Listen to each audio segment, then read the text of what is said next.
항상 재미있게 사연을 듣고 있는 30대 애청자입니다. 현재는 경기도에 거주하고 있고 결혼을 한 적은 없지만 1년 전쯤 파혼했던 경험이 있어서 사연으로 보내려고요. 제 남편이 될 뻔했던 사람과 제 시댁 식구가 될 뻔했던 어머님에 관해서 이야기를 해보려고 합니다. 저는 현재 온라인으로 사업을 하고 있어요. 제가 예전부터 원하던 인터넷 쇼핑몰 사업을 직원들과 함께 운영하고 있습니다. 대학을 졸업하자마자 어린 나이에 시작하게 되었는데 이는 저희 할아버지의 지원이 정말 큰 도움이 되었습니다. 할아버지는 네이버에 이름을 치면 나올 정도로 한 분야에서 성공을 하신 분이고 외손녀인 제게 항상 큰 힘이 되어주셨어요. 이로 인해 저는 또래보다 많은 기회를 가질 수 있게 되었고 지금까지도 항상 감사하게 생각하며 살고 있습니다. 매일 일만 하며 바쁘게 살던 제게 하루는 소개팅 제안이 들어왔어요. 팍팍하게 살던 일상이 답답하던 차에 큰 기대 없이 나갔던 소개팅에서 만난 남자와 저는 결혼까지 약속하게 되었습니다. 그 남자는 저보다 3살이 많은 9급 출신 공무원이었죠. 항상 할 말은 다 해야 직성이 풀리고 감정 기복이 큰 편인 제게 차분한 성격의 남편은 참 좋은 사람 같아 보였어요. 정반대 성격의 남자와 사랑에 빠졌고 1년 정도 연애를 한 뒤에 저희는 자연스레 결혼 이야기를 하게 되었습니다. 참고로 말씀을 드리자면 저는 제 사업의 자세한 매출이나 규모에 대해서는 남자친구에게 언급을 한 적이 없었고 앞으로도 그럴 생각은 없었어요. 사실 남자친구의 월급이 제가 버는 돈보다 많이 적었지만 그건 크게 상관없다고 생각했어요. 누구든 하나가 안정적이면 되니까요. 결혼 약속을 하고 나서 저희는 각자 부모님께 인사를 드리러 가기로 했는데요. 남자친구는 본인 집으로 가기 전에 약간 머쓱해하면서 제게 이렇게 말을 하더라고요. 우리 엄마가 나를 자랑스러워하셔. 공무원 합격했을 때 동네방네 얼마나 자랑을 하고 다니셨는지. 그 부분은 너가 이해해줬으면 좋겠다. 그렇게 말을 듣고 아들을 많이 자랑스러워 하시는구나 정도로 가볍게 생각했었는데 막상 얼굴을 뵈니 그 정도가 아니더라고요. 우리 아들이 이렇게 예쁜 처자를 데려와 결혼을 한다고 하니 내 마음이 싱숭생숭하네. 그쪽은 사업을 하고 있다면서? 네, 인터넷으로 작게 스토어를 운영하고 있어요. 젊은 애들이 요즘 그런 걸 많이 한다더라. 유행처럼 생겼다가 다 망한다고 하던데. 나중에 어떻게 먹고 살지 계획은 있는 거야? 글쎄요, 아직은 다른 생각은 없고 사업을 열심히 해야죠. 어휴, 그러면 안 돼. 우리 아들 봐라. 차라리 너도 공무원 준비를 하지 그랬니? 안정적이고 노후까지 보장되어 있으니까. 그날은 제가 얼마나 이런 이야기를 많이 듣고 나왔는지 집에 돌아왔을 때 머리가 띵하게 울릴 정도였어요. 가만 생각해보니 시어머니 될 사람은 제 남자친구를 너무 아끼는 것 같았고 제가 사업으로 일정한 매출을 가지지 못한다고 걱정하시더라고요. 아니, 정확하게는 걱정을 해주는 척하면서 저를 무시하는 소리였어요. 본인 아들이 조금이라도 피해가 갈까봐 반반 결혼을 하자는 소리를 먼저 꺼내시면서 전전긍긍하셨고 그 이후 생각 끝에 더 말라오는 게 싫어서 반반 결혼을 결심했죠. 제가 부족하게 해가면 평생 남자친구 옆에서 기생충처럼 얻어먹으며 산다고 생각하실 거 아니겠어요? 그렇게 저는 남자친구에게 제 생각을 이야기했고 남자친구 입장에서는 반반 결혼하겠다는데 거절할 이유가 없었을 겁니다.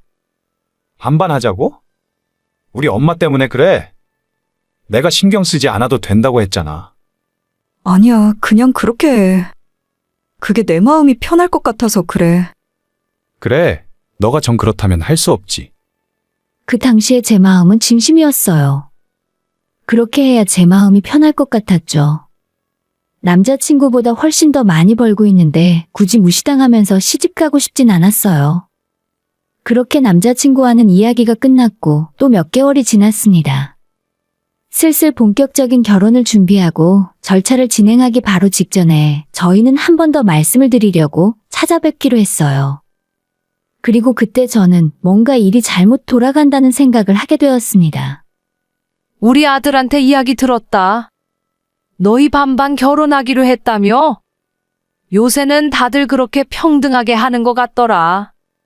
근데 예단은 어떻게 하기로 했니? 네? 예단이요? 반반 결혼인데 예단이 따로 필요하신 거예요? 그럼 저희가 그것까지 총 금액에 넣어서 반반 계산할게요. 아니, 결혼이 반반이고, 예단은 원래 신부 측에서 하는 게 맞잖아. 아니요, 저는 예단까지 저희가 다 할 생각 없었어요. 그럴 거였으면 애초에 반반 결혼 생각도 안 했겠죠. 어머님은 끝까지 예단은 자기들이 받아야 할 권리라며 이미 목록까지 다 준비해놨다 하시고 제가 난색을 표하자 분위기가 싸해졌어요. 저와 어머님은 의견을 전혀 좁히지 못한 채 만남을 마무리했습니다. 일단 화가 나는 것보다 황당한 심정이 더 크더라고요. 반반 결혼한다니 좋다고 했으면서 갑자기 예단은 왜 저보고 다 하라고 하는 걸까요? 그날 나는 절대 그렇게는 못하겠다 이야기하고 집에 돌아왔고 며칠 뒤에 이 문제로 남자친구와 이야기를 나누어 보니 남자친구는 팔이 안으로 굽는 겁니다. 저번에 예단 이야기 있잖아. 엄마랑 이야기를 해봤는데 생각보다 꽤나 강경하시네. 그냥 한 번만 져주고 말 듣는 척이라도 해주면 안 될까? 나도 오빠 어머님이랑 잘 지내고 싶어. 근데 이건 정말 아닌 거잖아. 입장 바꿔서 결혼 비용 반반하기로 했는데 집은 오빠 보고 해오라 하면 기분 좋겠어? 미안해. 내가 나중에 생활비를 더 부담하던지 용돈을 덜 받던지 할게. 남자친구는 어이없게도 자기 엄마가 하는 말을 들어주고 조용히 넘어가자고 하는데 저는 딱 잘라서 절대 안 된다고 대답했습니다. 대체 그놈의 예단은 왜 제가 해가야 하는 건지. 그리고 어머님이 들고 있는 예단 목록도 슬쩍 봤었는데 무슨 명품 가방이며 수입가전 가구며 제 기준에서는 완전 쓸데없는 물건들로 가득했었거든요. 남자친구는 제 생각을 더 이상 바꿀 수 없다는 걸 알았는지 그 뒤로는 이 이야기를 더 이상 꺼내지 않았습니다. 어머님께도 어떻게 이야기를 했는지는 모르겠는데 예단 문제로 제게 따로 연락이 오거나 다음에 만나 상견례를 할 때도 예단 이야기는 안 꺼내셨어요. 그렇게 저는 이번 일은 해프닝으로 끝난 줄 알았죠. 약 한 달 정도 시간이 더 지나서 이런저런 결혼 준비를 위한 예약이 거의 끝나갈 때 어머님은 또다시 예단 이야기를 슬쩍 꺼내기 시작하셨어요. 이번에는 제 사업까지 언급하시면서요. 요새 너네 회사 매출이 얼마나 되니? 내가 보기엔 돈을 꽤 버는 것 같은데. 매출은 항상 비슷해요. 불경기라 그냥 현상 유지만 하는 정도죠 뭐. 그래? 듣자 하니 너희 집도 잘 사는 편이고 사업도 잘 되는 것 같다고 하던데. 예단할 정도는 안 되는 거니? 예단 이야기는 이미 다 마무리된 걸로 알고 있는데요. 어머님은 이런 식으로 슬쩍 예단 이야기를 꺼내셨고 이리저리 베베꼬면서 제 속을 긁어대셨어요. 말을 할 때마다 항상 예단 이야기를 하는 바람에 극도의 스트레스를 받기도 했고 어머님 입에서 앞으로 무슨 이야기가 또 나올까 무서워지더라고요. 남자친구는 그럴 때마다 제 눈치를 보면서 자기 엄마한테 그만하라고 눈치를 주었고 따로 저한테 신경 쓰지 말라고 달래는 신용을 했습니다. 저는 남자친구가 하는 말을 믿고 싶었고 그런 아슬아슬한 하루가 반복될 쯤에 이 예단 이야기는 또 어머님의 입을 통해서 말이 나오게 되었어요. 그날은 남자친구의 이모라는 친척분과 함께 우연히 밥을 먹게 되는 날이었어요. 이모는 첫인상이 굉장히 친절한 분이셨고 결혼 준비하는데 힘든 건 없는지 이런 질문은 처음 받아봤기 때문에 참 기분이 묘하더라고요. 이모님의 따님은 이미 결혼을 한 것 같았고 갑자기 좋은 분위기에서 어머님이 끼어들어 초를 치는 겁니다. 그나저나 너희 딸도 시집 갈 때 예단해가지 않았니? 우리 딸은 그냥 작게 했어. 워낙 기우는 결혼이라서 우리 남편이 해달라는 대로 해주라 하더라고. 그치? 집안 차이도 차이지만 직업 차이도 무시 못하잖아. 이모님은 이 문제에 깊게 끼고 싶지 않아 하시는 눈치였는데 어머님은 계속 분위기를 예단에 집중하고 몰아가셨어요. 어색한 상황이 계속되자 이모님은 먼저 자리를 뜨셨고 이모님이 가고 난 뒤에 어머님은 뭐가 마음에 안 드셨는지 저한테 화를 내셨습니다. 아까 내 동생 하는 이야기 들었지? 기우는 결혼이면 예단은 알아서 해가는 거야. 애초에 저희는 기우는 결혼이 아닌데요.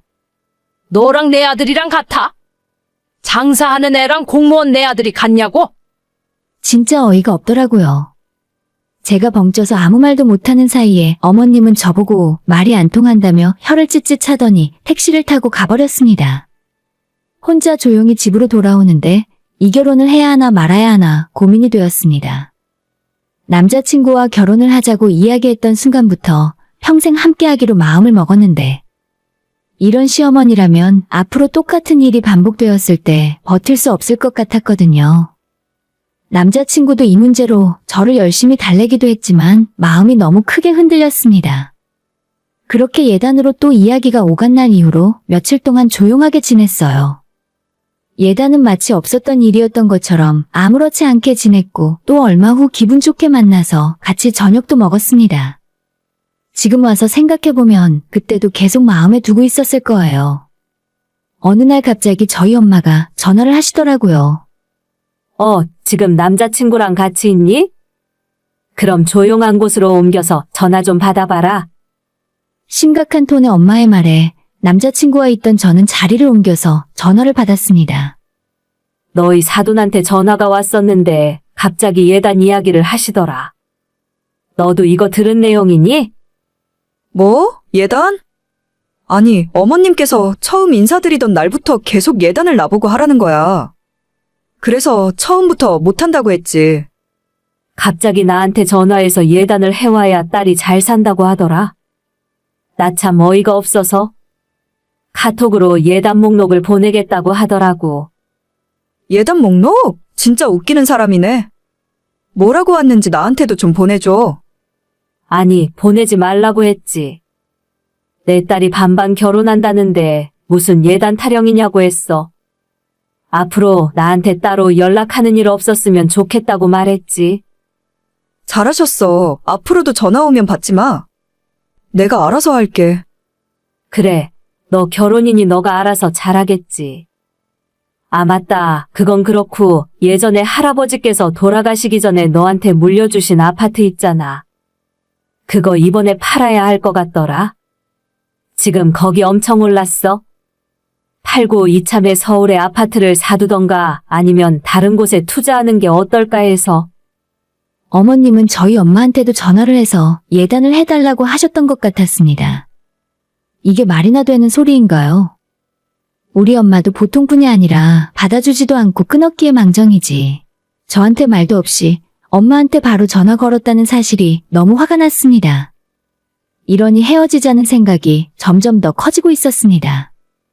남자친구를 정리를 하느냐 마느냐 고민을 하는 중에 저희 엄마께서는 예전에 할아버지가 주신 아파트를 파는 게 어떻겠냐 하시더라고요. 경기도에 있는 33평짜리 아파트였는데 저는 당장 들어가 살 일이 없으니 전세를 주고 있었습니다.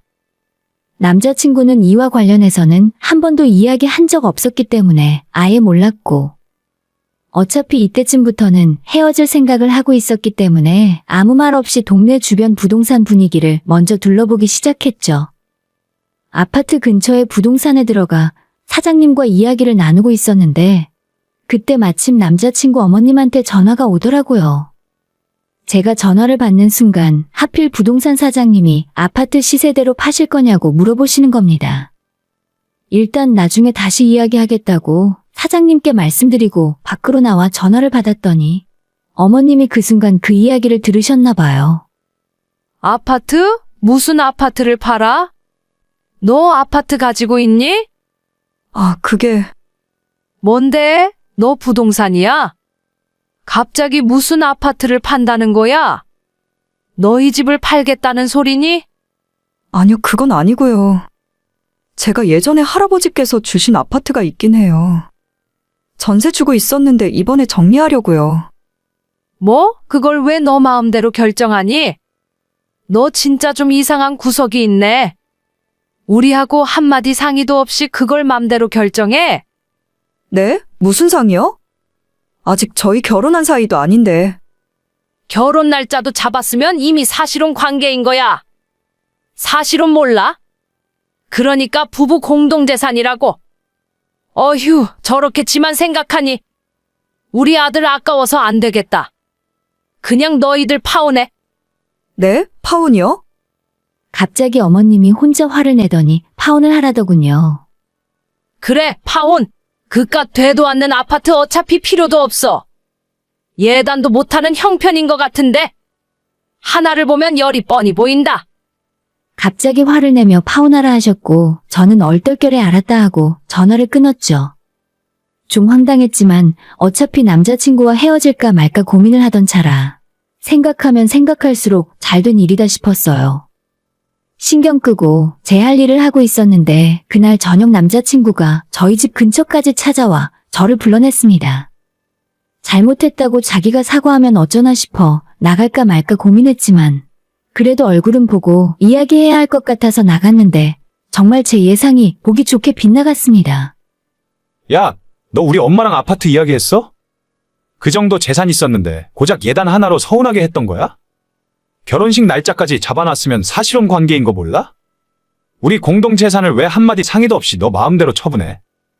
남자친구는 저를 보자마자 자기 엄마가 했던 이야기를 그대로 쏟아냈어요. 저는 뒤도 안 보고 그 자리를 뛰쳐나와 버렸습니다. 나오면서 화도 안 났고 헛웃음만 나오더라고요. 갑자기 이제 와서 사실혼 관계, 공동재산이라뇨. 그렇게 저는 파혼을 하기로 결심을 했고 그 뒤로 남자친구에게 연락을 하지 않았습니다. 지금까지 예약해둔 것들을 하나하나 취소하면서 시간과 돈은 좀 아깝지만 차라리 지금 끝나는 것이 낫다고 생각했죠. 저는 이미 파혼했다 생각했고 우리 사이가 다 끝났다고 결정을 해버렸는데 일주일 정도의 시간이 지나 남자친구에게 다시 연락이 오는 겁니다. 우리 잠깐 만날래? 깔끔하게 정리할 건 정리하고 아파트 문제도 내가 도움 줄 수 있으면 주고 싶으니까. 넌 끝까지 내 아파트가 궁금한 거지? 그래, 알겠어. 한번 만나자.